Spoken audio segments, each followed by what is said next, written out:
Durante séculos, o envelhecer foi visto como o lento apagar de uma chama. A juventude, por sua vez, tornou-se o símbolo máximo de valor, beleza e potência. A sociedade moderna transformou o medo do tempo em uma indústria. Cirurgias, filtros, promessas de vitalidade eterna, tudo para adiar o inevitável. Mas Carl Jung, um dos grandes nomes da psicologia profunda, ousou inverter essa lógica. Para ele, a vida não começa na juventude.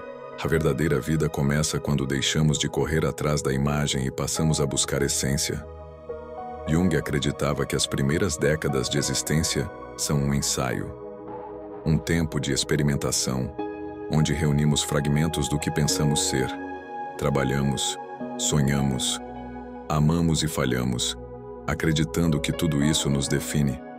Porém, dizia ele, essa etapa é apenas uma preparação. É a primeira metade de uma longa jornada cujo destino real é o encontro com nós mesmos. O problema é que crescemos ouvindo que o auge é breve, que a força e o brilho pertencem aos 20 e 30 anos, e que depois vem o declínio. Essa crença não é natural, é cultural. É a sociedade que dita que a juventude é sucesso e a maturidade é perda. Jung rompe com isso e afirma: o amadurecimento é um despertar. Quando a energia se volta para dentro, o ser humano finalmente começa a compreender o que é viver de verdade. Esse é o ponto que separa a aparência de essência. A juventude busca ser alguém para o mundo. A maturidade busca ser alguém para si. O corpo pode perder vigor, mas a alma ganha profundidade.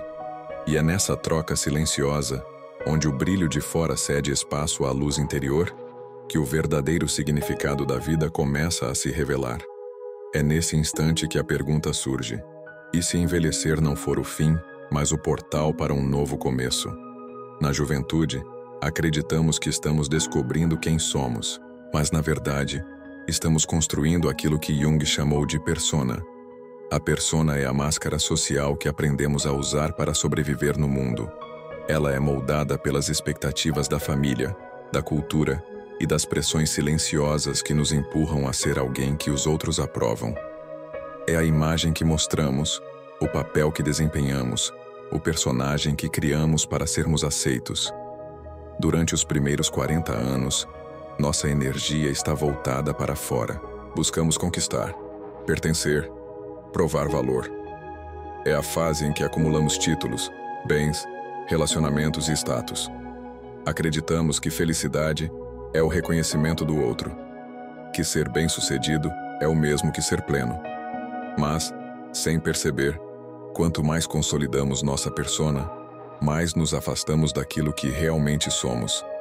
Essa etapa é necessária. Ninguém nasce sabendo quem é. Precisamos experimentar os papéis da vida para entender o que não somos. Precisamos vestir máscaras para descobrir o rosto por trás delas. No entanto, o perigo surge quando a máscara se confunde com o rosto, quando o personagem se torna a prisão. Passamos anos tentando manter coerência com uma imagem que já não nos representa. A persona nos protege, mas também nos limita. Ela é útil para navegar na sociedade, mas não pode substituir o ser interior. Quando a primeira metade da vida termina, a alma começa a se cansar de fingir. As metas que antes pareciam essenciais perdem o sentido. O espelho deixa de refletir apenas aparência e começa a cobrar verdade. E é nesse momento que o ruído da busca externa começa a dar lugar a um chamado mais profundo. Um chamado que não vem do mundo, mas do inconsciente. Um convite silencioso que diz: há algo mais. Algo que não pode ser medido por conquistas, diplomas ou aplausos. É o primeiro sussurro do verdadeiro eu, tentando emergir por entre as fissuras da persona. Há um momento quase imperceptível, em que tudo aquilo que antes parecia suficiente começa a perder o brilho. O trabalho que um dia inspirava passa a parecer mecânico. As conquistas que pareciam vitórias se tornam repetições vazias. As certezas que sustentavam a vida começam a rachar. É nesse instante, entre o silêncio e o incômodo, que algo dentro de nós desperta. Por volta dos 40 anos, Jung observava uma transformação inevitável. A energia que antes se projetava para fora começa a retornar para dentro. A alma, até então ocupada em construir uma identidade, passa a questionar o que realmente a sustenta. E a pergunta surge como um eco: é só isso? Essa simples frase pode se tornar o ponto de virada de toda uma existência. A sociedade chama esse processo de crise de meia-idade, mas Jung o via de outra forma. Para ele, não é uma crise, é um chamado. O chamado da alma para abandonar o superficial e voltar-se ao essencial. É o início de uma travessia. O momento em que o ser humano percebe que já construiu o suficiente para fora e precisa agora construir para dentro. Esse despertar pode vir disfarçado de vazio, de ansiedade, de um sentimento difuso de que algo está faltando. Muitos tentam silenciar essa sensação com distrações, novos relacionamentos, mudanças impulsivas. Outros a confundem com fracasso, mas na verdade é o começo de uma reconfiguração profunda. Quando o sentido começa a desmoronar, não é o fim, é o espaço se abrindo para o novo. É o instante em que a vida convida à reinvenção, não pela mudança externa, mas pela reconciliação com o próprio ser. Jung acreditava que, se tivermos coragem de escutar esse desconforto, ele se transforma em guia. A insatisfação, então, deixa de ser um fardo e se torna bússola. Pois o vazio não é ausência, é um chamado, e quem o escuta com atenção descobre que dentro dele há uma nova direção. Uma promessa silenciosa de que o verdadeiro sentido da vida ainda está por começar. A partir desse despertar, inicia-se aquilo que Jung chamou de processo de individuação. Um caminho que não tem mapa nem direção fixa, porque cada ser humano precisa traçá-lo por si mesmo. A individuação é o movimento de retorno ao centro. É o esforço consciente de unir o que fomos com o que realmente somos, de integrar o que mostramos com o que escondemos. Na primeira metade da vida, vivemos para nos adaptar. Aprendemos a agir conforme o que é esperado, moldando a personalidade para funcionar dentro das estruturas sociais. Mas chega um ponto em que a alma já não suporta viver apenas de aparências. O indivíduo começa a se perguntar: o que há de verdadeiro em mim? E essa pergunta abre o caminho da individuação. O processo é lento, silencioso e muitas vezes doloroso. Ele exige que deixemos para trás partes de nós que já não servem. Papéis, crenças e padrões de comportamento que um dia foram úteis, mas que agora impedem o crescimento. É como despir-se de uma pele antiga. É um renascimento que não acontece no corpo, mas no espírito. Individuar-se é reconciliar-se com as próprias contradições. É entender que não somos apenas luz, mas também sombra. Que dentro de nós convivem forças opostas, coragem e medo, generosidade e egoísmo, razão e instinto. Jung dizia que a plenitude não está em eliminar o conflito, mas em aceitá-lo. Em perceber que a harmonia nasce da integração, não da negação. Durante essa jornada, o indivíduo aprende a ouvir a própria voz interior. Ela sempre esteve lá, mas era abafada pelo ruído do mundo. Agora, com o silêncio necessário, ela se torna clara. Essa voz não dita ordens nem promessas, apenas orienta. Ela conduz o homem e a mulher maduros ao reencontro com o que é essencial. A individuação é, portanto, o verdadeiro nascimento da alma consciente. É quando deixamos de ser fragmentos e nos tornamos inteiros. Não é um caminho fácil, mas é o único que conduz à autenticidade. E quem o percorre descobre que a liberdade não está em ser o que os outros esperam, mas em ser plenamente o que se é. Nenhum ser humano é totalmente luz.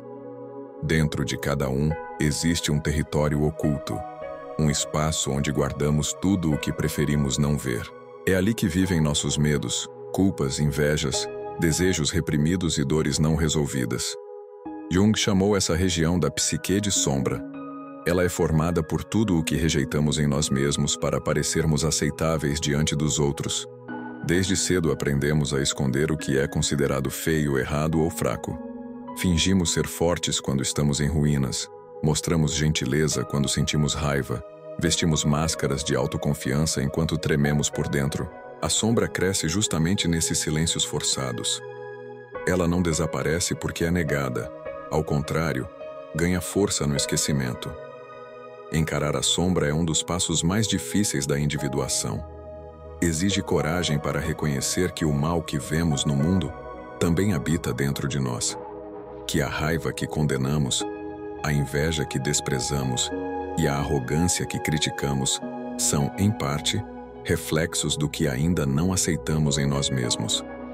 Esse confronto é doloroso, mas necessário. Ao olhar para a sombra, não buscamos justificá-la, mas compreendê-la. Descobrimos que por trás de cada aspecto reprimido existe uma energia vital aprisionada. A agressividade pode esconder poder criativo. O medo pode ser o guardião da prudência. A tristeza pode ser o portal para a sensibilidade. Integrar a sombra é libertar essas forças, transformando o que antes era fonte de culpa em fonte de sabedoria. Jung dizia que ninguém se ilumina imaginando figuras de luz, mas tornando consciente a escuridão. O autoconhecimento não é um caminho de pureza, e sim de totalidade. Quando aceitamos nossa complexidade, deixamos de projetar nossos demônios nos outros e passamos a enxergar o humano que existe em cada um. A sombra não é o inimigo, é a parte esquecida que clama por reconciliação. E somente quando estendemos a mão a esse lado obscuro é que começamos, de fato, a nos tornar inteiros. Pois não há plenitude sem sombra, nem verdade sem confronto. A luz que se recusa a olhar o escuro permanece fraca, mas aquela que o atravessa brilha com profundidade. Quando o ser humano atravessa a escuridão da própria sombra, algo começa a mudar silenciosamente. As perguntas que antes giravam em torno do ter cedem espaço ao ser. Já não se busca apenas segurança, mas significado. Não se quer apenas sucesso, mas sentido. Jung via esse momento como uma transição espiritual, um deslocamento da ambição para a consciência. Na juventude, o impulso é conquistar o mundo. Na maturidade, o impulso é compreender o mundo interior. É nessa passagem que o homem e a mulher descobrem que o verdadeiro propósito não está fora, nas metas e reconhecimentos, mas dentro, naquilo que dá coerência à existência. Viktor Frankl, psiquiatra e sobrevivente do Holocausto, dizia que a força essencial da vida humana é a vontade de encontrar sentido. Quando o indivíduo o perde, perde também a direção. A meia-idade, portanto, torna-se o ponto onde o sentido precisa ser reinventado. Aquilo que movia a vida até então já não basta. E essa redescoberta não vem de teorias, mas da experiência direta de estar vivo. Surge quando a pessoa se permite escutar o silêncio, observar o próprio caminho e reconhecer o que de fato a alimenta. Encontrar sentido não significa descobrir uma missão grandiosa.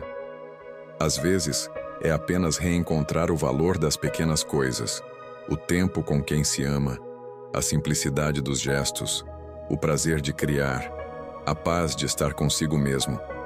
O sentido é pessoal, íntimo e muitas vezes invisível. Ele não se impõe, se revela a quem tem coragem de escutar. Jung acreditava que a alma amadurecida busca integração, e não mais competição. Ela entende que o mundo externo pode oferecer prazer, mas só o mundo interno oferece paz. O reencontro com o sentido é, portanto, o início de uma vida mais autêntica. Uma vida em que as escolhas são guiadas por valores, não por medos. Em que o tempo deixa de ser inimigo e passa a ser aliado. Quando o indivíduo alcança esse ponto, descobre que o sentido não se encontra em mudar de vida, mas em mudar o modo de viver. E é aí que começa o verdadeiro amadurecimento. O momento em que o ser humano deixa de buscar o que falta e passa a agradecer pelo que é. Quando o indivíduo reencontra o sentido, algo se reorganiza dentro dele. O olhar se torna mais sereno, as ambições se transformam em propósitos, e a necessidade de provar o próprio valor começa a desaparecer. Jung descrevia esse estado como a integração do eu. É quando as partes dispersas da psique, antes em conflito, passam a dialogar em harmonia. Abraham Maslow chamou esse estágio de autorrealização, o impulso de se tornar aquilo que se é em essência. Diferente da busca por sucesso, a autorrealização não está ligada ao reconhecimento, mas à coerência interior. É o ponto em que o ser humano deixa de viver para atender expectativas e começa a viver em sintonia com a própria verdade. Na juventude, a energia é expansão. Queremos experimentar tudo, conquistar tudo, provar que somos capazes. Na maturidade, o movimento é inverso. A energia se recolhe, concentra-se. A pessoa já não deseja o mundo inteiro, mas aquilo que tem significado para ela. É o momento em que se compreende que a plenitude não é acumular, e sim simplificar. A autorrealização traz um tipo de liberdade que não depende das circunstâncias. Mesmo diante das perdas, o indivíduo encontra paz, porque aprendeu a não se identificar apenas com o que muda. Descobre que a verdadeira identidade está além dos papéis sociais, das vitórias ou das quedas. É uma consciência silenciosa que observa, aceita e transforma. A plenitude não é ausência de dor, mas maturidade diante dela. É saber que cada falha foi necessária, que cada erro apontou para um aprendizado. É perceber que o tempo não rouba nada, apenas revela. Revela o que é essencial, o que permanece quando tudo o resto já passou. Nesse estágio, o ser humano já não busca ser extraordinário.